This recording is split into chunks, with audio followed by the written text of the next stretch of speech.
আসসালামু আলাইকুম প্রিয় বন্ধুগণ, 2-2.5 মাস আগে পুলি পেঁয়াজ রোপণ করেছিলাম।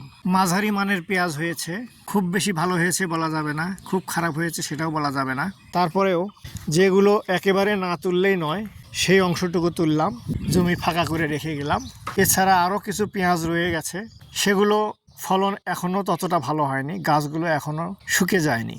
গাছ তাজা থাকা অবস্থায় ফলন খুব একটা ভালো পাওয়া যায় না। পেঁয়াজের গ্রোথের এটাই সময়, এই কারণে পেঁয়াজগুলো রেখে গেলাম।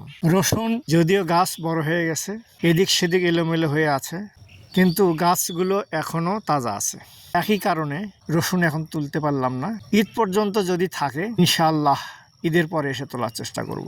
সপরিবারে গ্রামের বাড়িতে যাব ঈদ করতে, আত্মীয় স্বজনের সাথে দেখা হবে, পাড়া প্রতিবেশীর সাথে দেখা হবে, মাটির টানে চলে যাব গ্রামের বাড়িতে।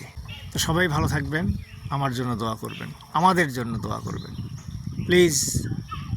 ভিডিওটি ভালো লাগলে লাইক দেবেন, শেয়ার করবেন এবং আরও ভালো ভিডিও পেতে, আরও উপভোগ্য ভিডিও পেতে আমার সাথে থাকবেন।